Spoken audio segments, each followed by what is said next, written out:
So karon mga baby boy, saka busy sa buhay po, kalimot mo po direct sa saka ni sa second floor sa mong project eh. So ato tanawon. Jay hitabo dire.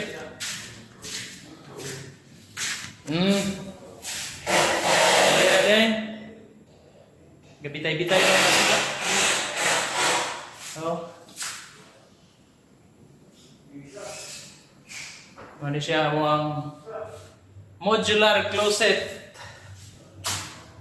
na ang gamit PVC board.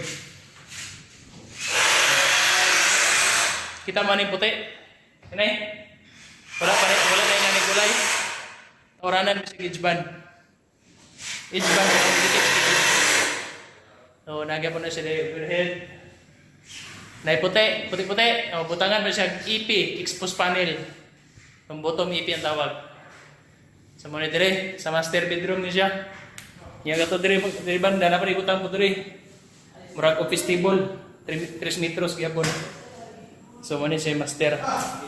So, dire na po sa pikas kwarto itong doon itong mabuhis dire. Tara, nag-imong bed. What's up, mga baby boy? What's up? Kana, baby boy na, pero patindakuha na. Sobrang 2 kilos na siya. Tara, kini. Nasa comment section. So, ano wala? So, no. Katong gusto magpa-promote. Mo-promote na to, pero dili isugal ha. Modular cabinet and countertop. Tara. Lapis na ta. Ang table, wala na. Nakatira na. Dili sa loy. Oops. Ang curve, dili may curve. Oh. Pa-curve ang kuan na no. Tawag curve. Kini nga mga ingani nga design. Masayo ni siya buhaton pag kanang finish. Kay ikat lang na siya tapos pinturahan. Pero sa modular, labi nag melamine board ang gamit kini. Puti na siya, kinahanglan na siya kanang helping hands.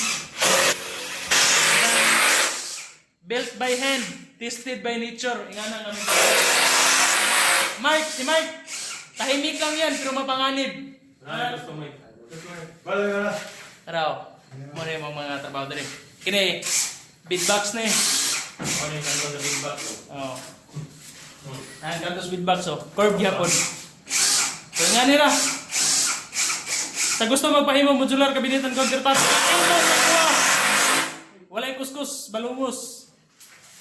Mas kusog pa ni sa inyo ang silingan.